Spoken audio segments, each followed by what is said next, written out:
In the shadowy underbelly of Los Angeles, a chilling mystery lurked for decades, casting a long and haunting shadow over the city of angels. It was a tale of the Grim Sleeper, a serial killer who eluded justice for years, leaving a trail of fear and unanswered questions in his wake.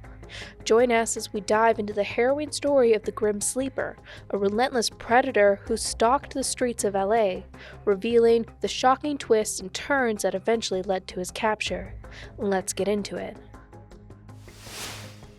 In the mid to late 1980s, South Central Los Angeles, California, later called just South LA, was considered a dangerous place, a bad part of town, and like many other metropolitan areas of the United States, it had been dealing with a crack cocaine epidemic. The area was low income, mainly consisting of people of color, and the people in it were often forgotten. It was an area that more than one serial killer used as their own personal hunting ground. Initially, all of the murders were believed to have been the work of one serial killer, who would later be called the South Side Slayer. And it would take years for police to realize that it was not one serial killer, but several different predators all operating in the same area.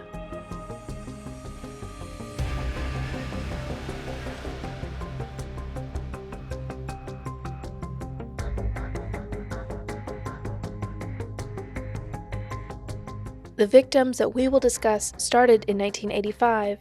They would eventually all be connected to one killer. Unfortunately, very little news was released about these victims at the time that they were first discovered. On August 10, 1985, 29-year-old beautician Debra Jackson left a friend's house as she headed home to the bus to go home. Debra had recently started working shifts waitressing at a cocktail bar in order to regain custody of her 3 young children. Her friend Elizabeth remembers offering her a ride home instead of taking the bus, but Debra declined. It was already dark, but Debra said she would call when she got home, but never did. Debra's body was found hours later in an alley near West Gage Avenue in the Vermont Slauson area. She had been shot 3 times in the chest. On August 12, 1986, in an alley near the 2500 block of West Vernon Ave in Hyde Park, LA, the body of Henrietta Wright, 35 years old, was found under an old mattress and green blanket. She had a cloth in her mouth and had been shot several times in the chest. Police were unsure if she'd been killed at that location or somewhere else and then dumped. On January 10, 1987, a man who remains anonymous to this day called 911 saying that he saw a body being dumped from a blue and white Dodge van with plate number IPZ P746. He said that it happened 30 minutes before he had called.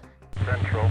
I'd like to the police 831. Yes, I'd like to report a murder or a dead body or something. Where at? The address is 1346 East 56th Street in the alley. You know, he threw her out. The only thing is hanging out of this, like he threw a gas tank on top of her, and the only thing you can see out is her feet. Okay, what's your name? Huh? What's your name? Oh, I don't stand anonymous. I know too many people. Okay then, bye-bye. All right. When authorities arrived at the 1300 block of East 56th Street in the central Alameda area, they found the body had been covered with trash, a gas tank, and later identified her as 23-year-old Barbara Ware.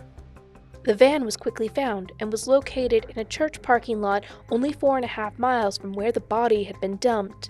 The police photos of the van and the 911 call were not released to the public until 2009. Barbara's cause of death was unknown. On April 15, 1987, 26-year-old Bernita Sparks told her mother she was going to the store to get cigarettes but never came home. She was found the next day in a dumpster of the 9400 block of West Southern Ave in Gramercy Park. She'd been shot with a small caliber gun. On Halloween 1987, 26-year-old Mary Lowe was last seen when she left home to go to a party with friends. She was later found in an alley later that night in the 8900 block of Western Ave in Gramercy Park. She had also been shot and covered up. It was never released to the public at the time, but about 3 years after Debra Jackson's murder, police had connected several of these cases through ballistics. Then, on January 30th, 1988, 22-year-old Lucretia Jackson was found on the 2000 block of West 102nd Place in the Westmont area under a mattress with a napkin covering her face. Reports have said that the words AIDS was written on it, and she'd been shot in the heart. On September 11, 1988, 18-year-old Alicia Alexander was found in an alley near 43rd Place and Western Ave in Vermont Square. She was found naked and covered in a blue foam mattress. She had been shot and strangled. Just over a month later, a woman by the name of Anitra Washington, who was a 30-year-old mother of 2, had recently divorced and was walking to a friend's house to prepare for a party. While she was walking, a stranger pulled up in an orange Ford Pinto. He politely offered her a ride, which she declined. She reported later that the man rolled down his window and said, "That's what's wrong with you black women. People can't be nice to you." She said that the response had made her feel sorry for the man, and she eventually agreed to the ride. He seemed nice enough. He was a black man in his 30s, well-kept, and was wearing khakis and a button-up shirt. She later said to the media, quote, "I guess I appeared standoffish, and when he said it, I thought he was being nice, and I felt sorry for him. I maybe thought that I came off rough and said, okay, you can take me to the house." They began to drive through South LA. When he started to go in a direction that was not towards where she had asked him to go, the man said he had to make a quick stop at an uncle's house. Anitra said that they went down a side street near an auto shop, and the man went to the house, and she'd never asked his name. He had a quick conversation with someone and returned to the vehicle about 10 minutes later. She would say that when he came back, he was acting strange, calling her the wrong name and accusing her of strange things. Anitra said suddenly everything went quiet, and that was when she realized she'd been shot. She started to struggle with the man, but began to fade in and out of consciousness. She came to for a bit to realize that he was sexually assaulting her. She blacked out and then awakened to the flash of a Polaroid picture being taken. After, he then started the car. He pushed Anitra out of the vehicle and then drove off. Anitra managed to pick herself up and walk to her friend's house before being rushed to the hospital. She arrived at the hospital with a collapsed lung. She couldn't have the bullet removed for 5 days, so she was in the hospital, monitored, and eventually it was safe enough to remove it. She spent a total of 2 weeks in hospital. Originally, she thought the man had mistook her for someone else, and it had been a mistake that he had shot her. Anitra was the last victim shot with this specific .25 caliber gun. As far as we know, after Anitra's attack, all of the killings connected to this one unknown suspect suddenly stopped. Without any arrests, protesters started calling for action. Community members would come together and start to put up flyers and bulletin boards asking for the police to get these murder cases solved and get this killer caught. For years, there weren't any leads on the case of the murdered and attacked victims. The killing simply stopped after Anitra's attack, and law enforcement wasn't sure why, but weren't sure how long it would last. There were theories that the suspect had died or was arrested. All that was known was that they weren't finding women with gunshot wounds tossed like trash. In 2001, police in South LA started looking at older cold cases, specifically ones that may have DNA evidence that couldn't have been processed back in the 80s. Many of the cases were soon definitively grouped together as perpetrated by the same individual based on DNA and ballistic evidence. The same caliber of weapon was used in all 8 attacks. Then, just as soon as the attacks had started in 1985, a new spree of killings began. Though with so much time in between the sprees, over a decade, it would take some time before both sets of attacks could be connected. In 2002, the body of Princess Bartholomew, a 15-year-old teenager, was found naked on March 19th in a bush in an Inglewood alley, strangled and beaten. Princess was last seen by her family on December 21, 2001. She'd been missing since then. Police were able to connect DNA found on Princess to cases from the 1980s. Unfortunately, none of the databases at the time were able to find a match to the suspect's DNA. On July 11, 2003, the body of 35-year-old Valerie McCovey was found in the entrance of an alley on Denker Avenue between 108 and 109th Streets in the Westmont area. Valerie was found with her pants pulled down, and she'd been strangled to death. It was unclear why there had been a change in how the killer was carrying out these murders. Strangulation was significantly more difficult than using a gun, but it was quieter. Strangulation took time, was physically more challenging, and it needed to be up close. Detectives weren't sure if the change had been for practical reasons, or that the way he killed needed to be more violent in order for the sick individual to feel satisfied. Or maybe the killer had been so alarmed that he'd had a victim survive that he needed certainty that they were dead. The last confirmed victim of the serial killer is Genesia Peters, who was found on January 1, 2007. She was found naked in a trash bag inside of a dumpster. She'd been shot in the back and strangled. She'd been found by an unhoused man who was looking for cans, and he called authorities. She was found in the same alley as Bernita Sparks 20 years later. All of the victims were the same ethnicity and had similar ways that the bodies had been dumped. All in alleyways, near or inside dumpsters, and usually covered with other things found in the alley. All of the victims were sexually assaulted, and many of the victims seemed to have been snatched right off the streets. But maybe, like Anitra, they'd been offered rides home. Law enforcement in secret would start a dedicated task force after the 11th victim. They called it the 800 Task Force based on the room that they were using. It consisted of 6 detectives dedicated to the case and was overseen by the Robbery and Homicide Division. Not much is known about the investigation that happened in the 80s, nor how many times the police looked at the cases. It was released that sometime in the 80s they had collected DNA evidence and had preserved it, but DNA back then wasn't what it is today. Law enforcement in 1988 had been able to connect the ballistics from the victims. However, no gun was located, but they did determine that all the attacks came from the same gun. In 2008, the crimes were starting to get more headlines, and the serial killer was given a name. LA Weekly coined the killer the Grim Sleeper. They gave him this name because of the apparent hiatus the killer took for 14 years between 1988 and 2002. With the detectives now able to connect all 11 victims through DNA or ballistics, they started to try and figure out who the suspect was, all the while still looking to see if other cases were connected. However, since the suspect wasn't in any of the federal or state databases, they were going to need to get creative. There wasn't much to go on other than the DNA evidence. The man who had called 911 had never given a description and had been anonymous, so they hadn't been able to check in with him. Anitra's statement on what the suspect had looked like hadn't yielded any new leads, and she couldn't remember anything about him that helped the investigation. She couldn't remember any key identifiers. He just seemed like a normal man driving an average car, and until he had started attacking her, nothing had really stood out as odd. Everything during and after the attack was hazy.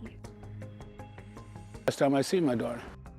In 2009, police released not only the 911 call from the witness who saw Barbara Ware being dumped, but also the pictures of the van used in 1987. They also released an original composite sketch reported to have been from 21 years prior, probably given by Anitra, as well as an age-progressed version of the sketch. Detectives were hoping that someone would recognize the suspect or that the caller from 1987 would come forward. In 2008, after having no success getting a hit in the databases for the DNA, police tried something a bit different. They searched DNA databases hoping to find a familial match, a cousin, an uncle, a child, or a parent. But in 2008, nothing came up. However, 2 years later, detectives would give the familial DNA another shot. This time in 2010, they got a hit, and based on how close the DNA was, this had to be a child of the suspect. The DNA that was a partial match was for Christopher Franklin, who'd been convicted of felony weapons possession charges in 2008, just a year after they had originally looked for DNA matches. In 2009, California started to mass catalog DNA from inmates as of January 1, 2009. Adults arrested for any felony offenses were subject to DNA collection. Chris's DNA had been collected in that initial sweep. Then police started to look at Christopher's family and quickly started to focus on his father, Lonnie David Franklin Jr. Police started to follow the man and look into his criminal record.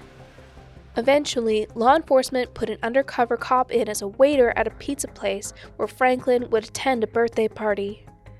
The undercover officer collected the plate, napkin, and pizza crust that Franklin had touched or eaten.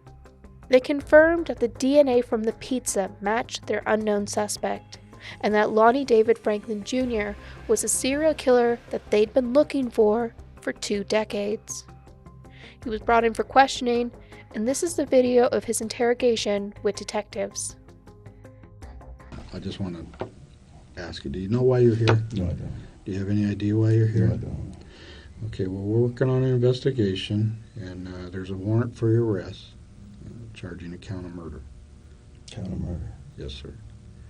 So before we get into it, I know I can see right by your expression you got a lot of questions to ask us. And, we got a couple to ask you, too. But Okay. I'm sure you've seen this on TV 1,000 times. I've got to Okay. advise you, and then we'll talk about it man to man here. And Okay. that okay? Mhm. You have the right to remain silent. Do you understand that? Yes. Anything you say may be used against you in court. Do you understand? Yes. You have the right to the presence of an attorney before and during any questioning. Do you understand that? Yes. You want to sit here and talk to us about that?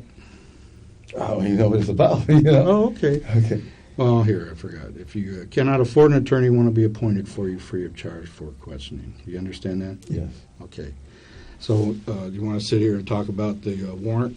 Yes. And what the charges are against Yes. you? Mhm. Okay, great. We have been investigating a murder that occurred in 2007. Okay? And it involves a young lady. And I'm going to ask you, show you a photograph of this young lady and see if you recognize her.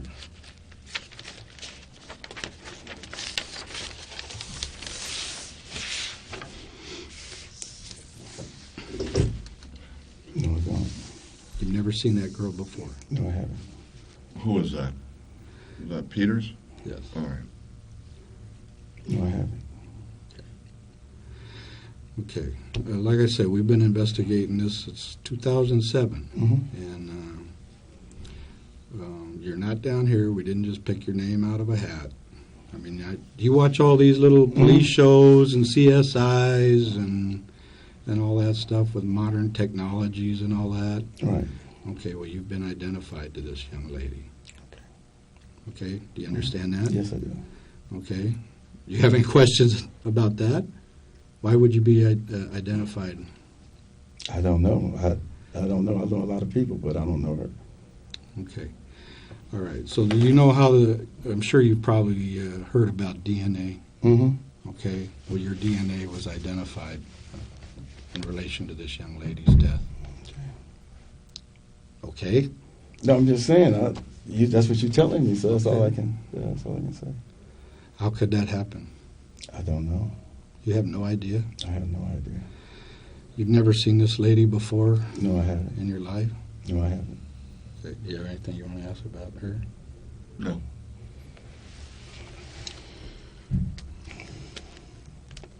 Okay, in 2003, this young lady was found killed. Have you ever seen her? No, I haven't. You don't know that lady? No, I don't. You've never seen her? No, I haven't. No, I haven't. Mr. Franklin, just like the other one, your DNA was found on this young lady. Okay. Is there a way to explain that? No, it's not. There's no I don't way. know this. I don't know this lady. Sorry. That's Valerie McCorvey. Okay. Think about it. Think hard. 'Cause I'm it's very, very serious. I mean, you telling me you watch these shows. I mean, it's like we put your name out of a hat. No, I don't know her. Okay. 2002. This young lady was found. Do you recognize her? No, I don't. Princess. I don't. You've never seen her before? Mm-mm. Mr. Franklin, we're both old guys. Right. Okay? Yeah. And I'm sitting here and you know, I'm ready to answer questions of you. Right. I'm being upfront with you. And by you telling me that you don't know these people or hadn't know any way that your DNA got on their bodies, No. you're insulting my intelligence. I'm sorry, I don't know. I do not know. Okay? In 1988, this young lady, Alicia Alexander,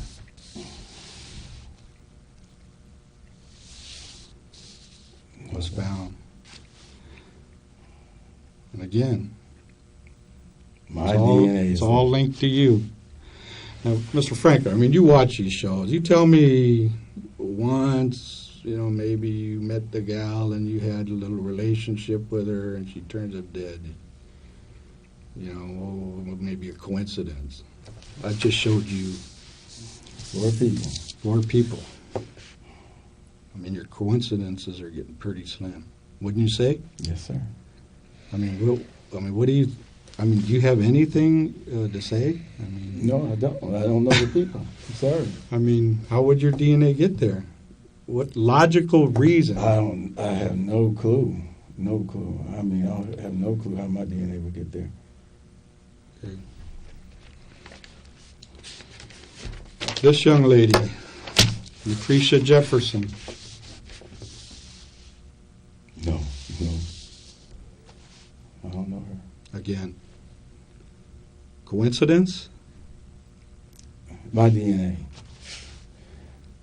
I have no idea. Let me ask you something. Do you know what DNA is? Yes, the blood, saliva, anything, any body fluids that make contact. Okay, and it's like a fingerprint. Mm-hmm. Yeah, only one person has that DNA. Okay, so you understand it probably better than I do. I understand, but I don't know these people. So, Okay. yeah, you got 5 or 6 people here, and Well, I don't know. so far. Yeah. From me, Yeah, no. Are you you go to church? Yes, I do. Right. Matter of fact, I'm supposed to be at church tonight. Oh, okay. What church is that? I go to Greater New Baptist Church. Where? Greater New Baptist Church Where is that? in Los Angeles. What street? San is that? Pedro. San San Pedro and San what? Pedro and Martin Luther King. Okay. Mm-hmm. How long have you been going to that church? I've been going there for like 3 years. Off and on it. I'm a member of the Silver Lining of Hope. Okay. Where'd you go to church before that church? Well, I bounced into my wife's church on the corner right there. What church does she go to? Jerusalem. Okay. And do you remember a church that used to be on Normandy? The name of the Cosmopolitan Church. Remember that? Normandy and what?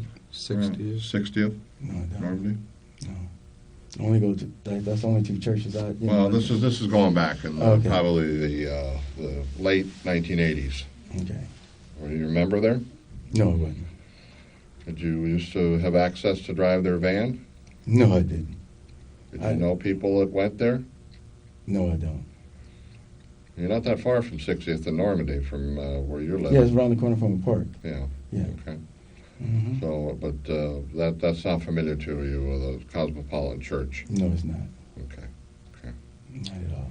All right. Well, I just testing your memory here. You're 67. well versed It's, in DNA. It's because I buy food right there on, right there 1 block before you get to Gage. Just a little Mexican spot I get food at. Well, the church isn't there anymore, but years ago it was there. But I'm just personally, I'm very impressed at your knowledge of the DNA, that it's saliva and blood, and it's only connects to one person in the world. And I mean, even your kids don't have your DNA. They might have your blood type or something, but they don't have your DNA. That's just like they don't have your thumbprint. It's only Mr. Lonnie Franklin that has the DNA makeup that's found on those young ladies right there. So how in God's name is that possible? I don't know. No thought. I mean, do you? Okay, all right. Ready? This young lady here, Mary Lowe was her name. No, I don't know her. She looked like a girl lived in Rialto, one of my wife's friends. But her name is, I can't get it right now. Her name is, she was called a few weeks ago. I can't, they come to me. But I don't know her. Okay. But she just favored the same facials. Okay. Mm-hmm. Well, that's another one.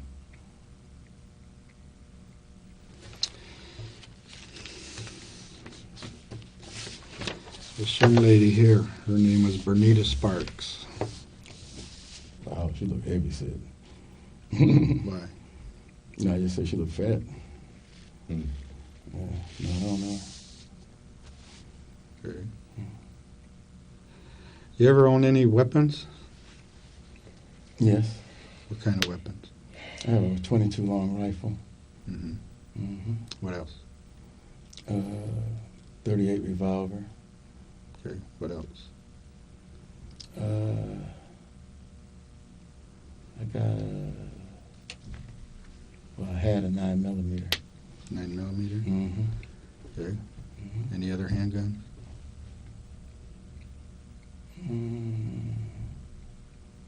22 pistol, 22 revolver. 22 revolver? Mm-hmm. That's different than the long rifle you mentioned? Yes, it is. Did you purchase those in gun shops, or did you get them on the street? I purchased a couple of them at gun shops, gun shows. At gun shows Mm-hmm. and gun shops? Okay. Western Surplus was down the street. I bought one for, it should be on record, I bought one there. The 22 long rifle? Yeah. Okay. And then you said the 9mm? Mm-hmm. Where'd you get that? The 9mm, I sold it, but I got it out of Texas. Okay, so you no longer have that gun? No, I don't. And you mentioned a 38? 38 revolver. Okay. Where'd you purchase that one at? I think I got it from my dad. From your dad? Mm-hmm. Okay. And is that still at the house? It was stolen. No, It was stolen? It was stolen. It was broke into. House was broke into some years ago. Oh, okay. And it got stolen. Do you remember when that was stolen? See, we stole a car in '88, but they broke into the house in '91. 91. Mm. And that's a 38 revolver?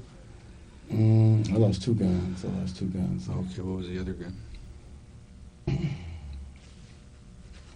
A 22 pistol. The 22 pistol. That's different from the long one. Right. You're talking about the revolver. Right. It was a little. You can fit right here in your pocket. Okay. Little 22 Well, revolver. And the 22 long rifle, that's, what, a semi? I mean, could you... It's a Ruger. It was a Ruger. So it's like a semi-auto? Yeah. I guess so. You Okay. can... Yeah. Oh, okay. Well, Mhm. that's why I'm just trying to make the distinction there. Mm-hmm. And so that's all the handguns you own? That's it. You don't own any more handguns? No more. What about that 25 caliber there in your closet? 25 caliber. What is it, a rifle? No. 25 caliber. It's a 25 caliber. A pistol. Mm-hmm. Yeah, over the. That's not mine. It's not? No, that's my brother-in-law's. Delroy Lino. He has I have 2 things of his. He got evicted. We just picked up his stuff last week. What was the other thing you got? What? What was the other thing that you got? You said you picked up 2 things? Oh, the shotgun. Where is that at in the house? That was in my closet. In the same closet? Mm-hmm. Okay.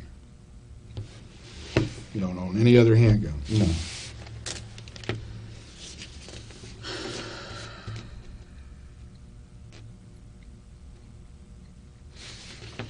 This young lady here. Name is Barbara Ware.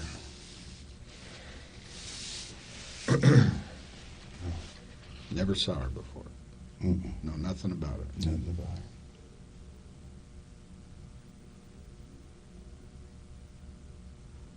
Sorry, I don't.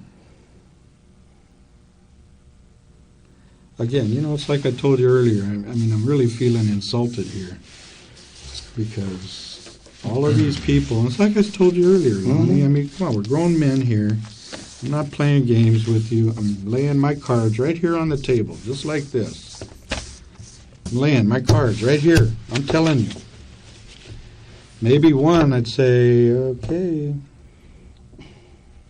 2, I wouldn't be going to Vegas if I were you, because your luck isn't that good.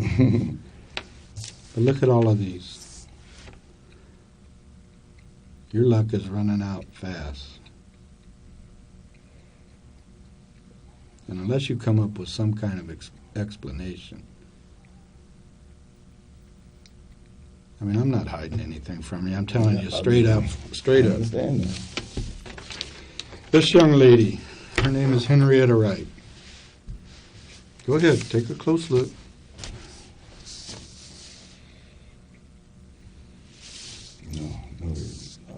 No recollection at all.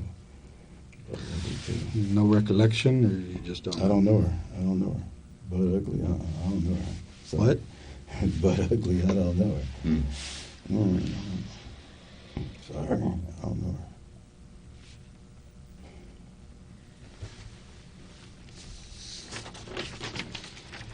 This young lady, Debra Jackson.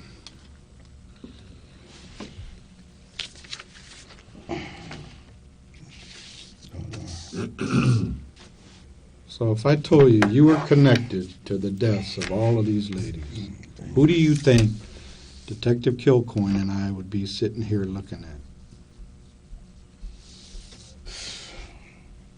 Huh? Mm-hmm. You don't know who we'd be looking at? Oh, okay. You looking at me? You looking at me? I mean, do you agree? Yeah, I agree with you. I agree with you on that. Yes. I mean, all of these people that you say you don't know, through scientific evidence, are all pointing the finger at Lonnie David Franklin Jr. Sit there and look at their faces, all staring at you, pointing that finger at you. Don't insult my intelligence. Please don't insult. I'm gray-haired. I'm going bald. I'm getting close to the end here. I've done this a lot, okay? Just like you. You've been around. I respect your experience. You're probably the best mechanic there is out there. You're good at what you do. And we've been doing this for a long time, too. In July 2010, Franklin was arrested outside of his home and charged with 10 counts of first-degree murder and 1 count of attempted murder. Franklin pleaded not guilty, and he was held without bail. When police searched his home, they found a gun with ballistics that matched the 2007 murder of Janisa Peters. They also found in Franklin's garage almost 2,000 photos of women and teenage girls, some nude and some looking unconscious or deceased. They also found a student ID for Aaliyah Marshall, who was 18 when she disappeared in 2006. They also found the Nevada driver's license for Rolenia Morris, who was 29 and last seen in 2005. 2 photos of Morris were also found in the collection. law enforcement would release 180 photographs to the public in the hopes of identifying all of these women. Every time the photos were released, they got hundreds of phone calls. It was reported in 2016 that there were still 33 women who had yet to be identified. Some of the women were alive and well, some were missing. Their bodies were never found or identified, and some were cold case murder victims who had never been connected to the 11 attacks that had been known. Police would discover that just days before the murder of Valerie McCovey, Franklin had been sentenced to 270 days in jail, which would have meant that he had been incarcerated at the time of her attack. He was sentenced 3 months before Valerie had been murdered, and he pleaded no contest. Once in jail, Franklin benefited from the LA overcrowded justice system, and they were releasing inmates early due to overcrowding. Franklin was released in May 2003, 2 months before he murdered Valerie, and 4 months earlier than Franklin should have been released. Lonnie David Franklin Jr. was born in 1952. He grew up in South LA, California, the same area where he targeted his victims. He was married and had 2 children, a son Christopher and an unnamed daughter. Reports say that his wife Sylvia was seen at court appearances up until his conviction. He lived in the house he grew up in when he was arrested. It has been said that his son still lives there. Franklin was described as a backyard mechanic who was good with cars and would often fix his neighbors' vehicles for cheap. He had previously worked as a garage attendant at a police station, but when he retired, he had worked as a sanitation worker or garbage collector at the time. When he was arrested, his neighbors would speak very highly of the man. Most couldn't believe that he had committed these acts, even years after his arrest. He helped the elderly, he helped everybody in the neighborhood, the community. He would work on cars for dirt cheap to keep your car going. He's been over to my house 1,000,000 times. One time my car broke down on the 405 and my husband was in Lancaster and he sent Lonnie to pick me up. So I'm riding in the car with the grim sleeper. There had even been talk within the community that a police officer had committed the crimes and that he'd been framed. Lonnie Franklin had been in police custody at least 15 times over the years. He'd been convicted in the past of grand theft auto, receiving stolen property, battery, assault, and false imprisonment. He was never in jail for long and had been on probation several times. His last arrest was in 2007, before California voted on the mandatory DNA collection. In 1974, Franklin was 22 years old and was working as an army cook stationed in Germany. In April 1974, Franklin and 2 other men were dishonorably discharged when they were convicted of sexual assault. The men were found guilty of abducting a woman, a fellow female soldier.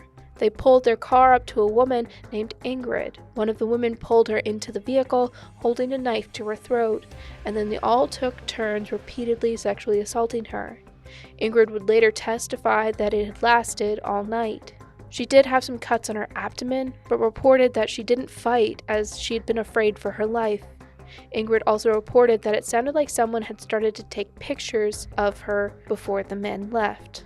It's reported that she then asked for Franklin's phone number, which he gave her.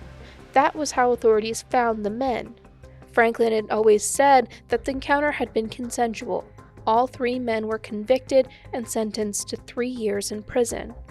Authorities couldn't find an explanation, but Franklin served less than a year for the sentence, when the other 2 men served their entire sentence. A theory then came out that Franklin had never stopped killing, but it just wasn't in California.